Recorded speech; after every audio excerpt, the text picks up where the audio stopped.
Hello there and welcome to my guide for painting the We Don't Need Those Scum squad pack for Star Wars Shatterpoint.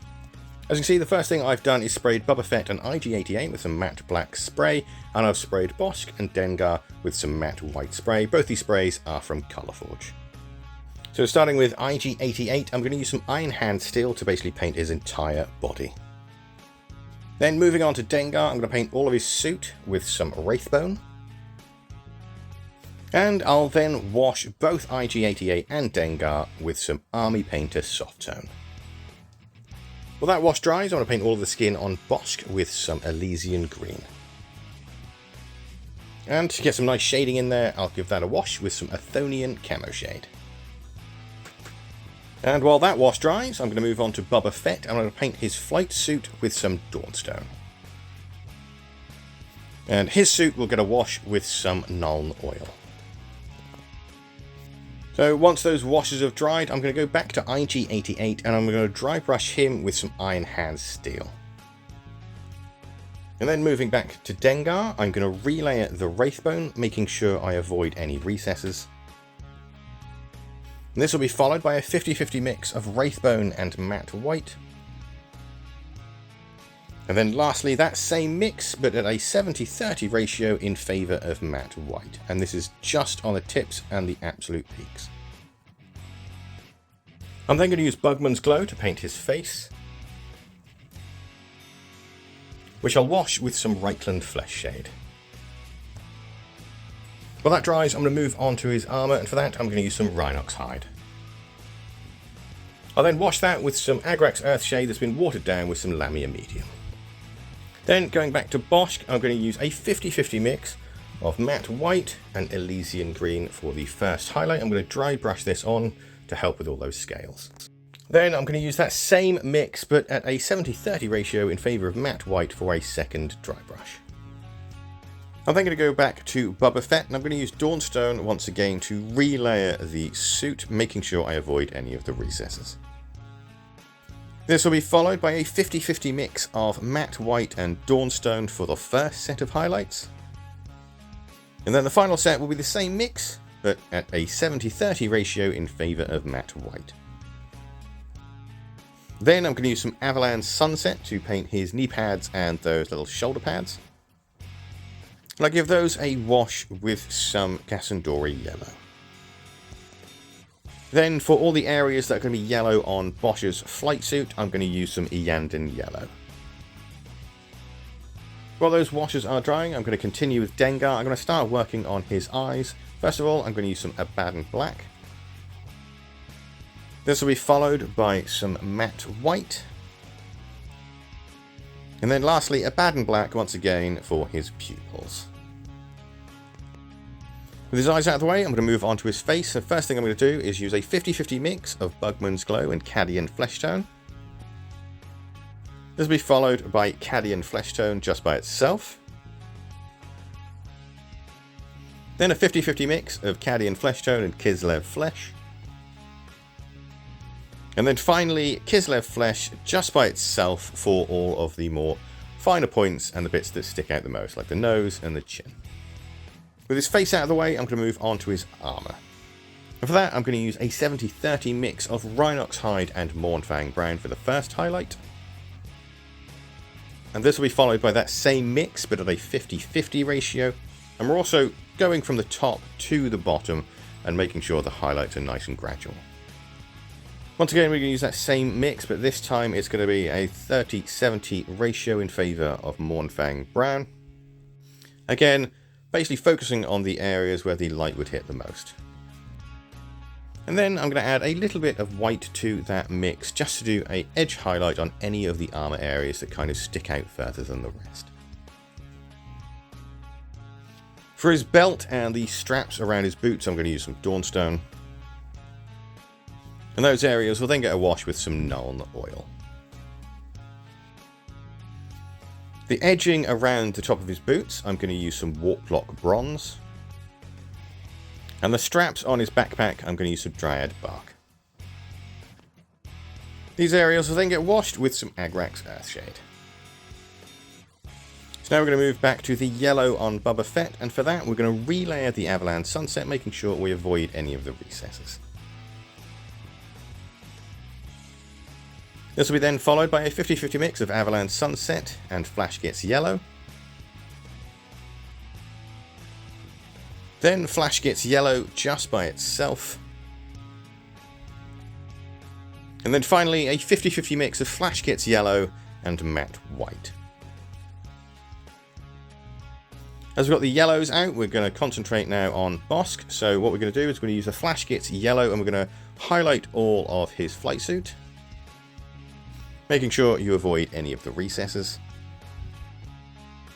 And then we're going to use a 50-50 mix of Flash Gets Yellow and Dawn Yellow for the first highlight. And this will be followed by Dawn Yellow just by itself for the final highlight. So we're going to go back to Boba Fett, and now we're going to use some Caliban Green for all of his green armor. And don't forget the cape coming from his back. And then we'll give all those areas a wash with some Beltan Green. While that wash dries, I'm going to go back to Dengar, and I'm going to use some Dawnstone to relayer the Dawnstone, making sure I avoid any recesses. This will be followed by a 50-50 mix of Dawnstone and Grey Seer for the first highlight, followed by Grey Seer just by itself for the second. To highlight the Warp Block Bronze, I'm going to use a 50-50 mix of Warp Block Bronze and Hash Hut Copper. Then I'm going to go back to Boba Fett, and I'm going to relayer the Caliban Green. Then to highlight the armor, I'm going to first use a 70-30 mix of Caliban Green and Matte White. This will be followed by that same mix, but at a 50-50 ratio.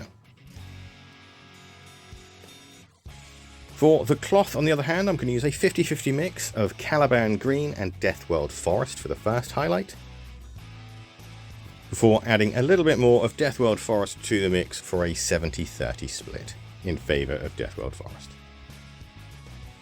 For any red armor and his faceplate, I'm going to use some Corn Red. And don't forget to do the rim around Bosk's neck as well. Then for Boba Fett's belt and his front pouches, I'm going to use some Catachan Flesh. And for the pouches on his sides, I'm going to use some Mournfang Brown. And I'm also going to use that colour for Bosk's belt and the strap on his rifle. And then for the rope on Boba Fett's shoulder, I'm going to use some Morghast Bone. All these areas starting from Corn Red will then receive a wash with some Agrax Earthshade. While that wash dries, I'm going to paint the boots of Boba Fett with some Eshin Grey. And I'm also going to use that same colour to paint the rims of Bosch's flight suit. The Eshin Grey will then receive a wash with some Nuln Oil. Once the Agrax Earthshade has dried, I'm then going to relayer the Catachan Flesh. Then I'll use a 70-30 mix of Catachan Flesh and Matte White in favour of Catachan Flesh for the first highlight. This will be followed by that same mix but at a 50-50 ratio. Then for the Mournfang Brown, we're going to use a 50-50 mix of Mournfang Brown and Scrag Brown. And then Scrag Brown just by itself for the final highlight. After that, I'm going to relayer the Corn Red on any red armor. This will be followed by a 50-50 mix of Corn Red and Wazdaka Red. This will be followed by a little bit of Wazdaka Red.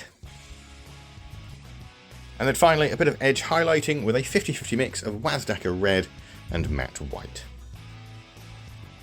For the rope on Boba Fett's arm, I'm just going to quite simply relayer the Morghast Bone. Then for the greys, I'm going to use a 50-50 mix of Eshin Grey and Dawnstone for the first highlight. And then that same mix, but at a 70-30 ratio in favour of Dawnstone. Then for the white part of Bosk's flight suit and Dengar's boots, I'm going to use some Grey Seer. This will then be followed by a 50-50 mix of Grey Seer and Matte White. And then lastly, matte white just by itself. I'm now going to finally move on to the rest of the silver, and for the darker silver on the weapons, I'm going to use some Iron Warriors. And for the lighter parts, such as the pieces on everyone's outfits, I'm going to use some Iron Hand Steel. These areas will then be washed with some Nuln Oil. And once that wash is dried, I'm going to re-highlight all of the silver with some Iron Hand Steel. Now this will be followed by a 50-50 mix of Iron Hand Steel and Stormhost Silver, but these are only on the parts that were originally Iron Hand Steel. In other words, no weapons. Then I'm going to paint the inside of Bosk's mouth with some Pink Horror. And that'll be washed with some Carroburg Crimson. I'm then going to paint the little salacious crumb-like creature in Dengar's box with some Ratskin Flesh, which I'll wash with some Reikland Flesh Shade. Then while those washes dry, I'm going to very carefully use a little bit of Rhinox hide to start chipping away at Boba Fett's armour. Also remember to be very careful, use your thinnest paintbrush and take your time with it, and that less is also more. And then we're going to use a little bit of Iron Hand Steel over those areas that we painted with Rhinox hide. Then moving back to the inside of Bosk's mouth, I'm going to use a 50-50 mix of Pink Horror and Matte White for the first highlight. And then for the final highlight, I use the same mix but a 70-30 ratio in favour of Matte White. I'm also going to paint his eyes with some Ratskin Flesh. I'll also use that same Ratskin Flesh to relayer the skin of Salacious Crumb. And I'll then highlight that skin with a 50-50 mix of Ratskin Flesh and Besticle Flesh. Then I'm going to use some Morghast Bone to paint the claws and the teeth of Bosk. And I'm also going to use it to paint the beak of Salacious Crumb. Morghast Bone will then receive a wash with some Army Painter Soft Tone. There's a tiny little bit of black that needs painting on Boba Fett's helmet, so I'm going to paint that in with some Abaddon Black. And I'm also going to use that to neaten up the bandolier on IG-88. Then I'll give those a highlight with some Corvus Black. And of course, without realising I obscured the view, I used the Abaddon Black just to paint some pupils into Bosk's eyes. I then used a very tiny amount of matte white just to give the eyes a tiny little bit of a shine. I then used a 50-50 mix of Morghast Bone and Wraithbone to start highlighting the claws and the teeth. And this was followed by Wraithbone by itself, but just on the very tips. I then realised that Salacious Crumb needed his eyes to be painted, so for that I used a little bit of Abaddon Black. For the rocker pack on Boba Fett, I'm going to use some Avalan Sunset. Now I'm going to drag this down a little bit, but not very far. I'll then use a 50-50 mix of Avalan Sunset and Dawn Yellow for the first highlight. Now this is as close as you can get to the exhaust and about halfway down to where the yellow ends. And then finally, that same mix, but with some white added to create a 50-50 mix, just to do the very, very top of those exhausts. For the other end where the paint ends, I'm going to use a 50-50 mix of Avalan Sunset and Fire Dragon Bright just to get a little bit of an orange glow in there. The rest of the exhaust will be painted with some Corvus Black. This is more of an overbrush, which is kind of like midway between a dry brush and normally painting. I'm painting it on very liberally and I'm being careful not to get it in the recesses. This will then be followed by Eshin Grey by itself as more of an actual dry brush. For the muddy areas of the base, I'm going to use some XV88. And I'll edge highlight that with some Tau Light Ochre. For the concrete areas, I'm going to use some Dawnstone. And I'll edge highlight that with some Grey Seer. Next, I'm going to neaten up the rims of these bases with some Abaddon Black. And then finally, I'll wash the base with some watered down Agrax Earthshade. Once that wash is dried, that's these guys done. I've got to say, I actually had a blast painting these guys. I don't know, I said absolutely, but they were a lot of fun to paint. IG88 is ridiculously quick to paint because he's basically 3 colours and a wash. The others are fairly simple as well, with Boba Fett maybe being the most complex. However, it's not going to take too long to paint them all. In fact, only took me round about 8 hours to paint all 4. If you follow this guide, I really do hope you found it useful, and I really hope you found painting these guys as much fun as I did. And if you want to see more, I've got plenty more Star Wars Shatterpoint stuff on the channel. I've also got other stuff like Marvel Crisis Protocol, Warhammer 40,000 and other things like that. So just give the channel a subscribe, the video a thumbs up, and I'll see you on the next one. Thank you again, and goodbye for now.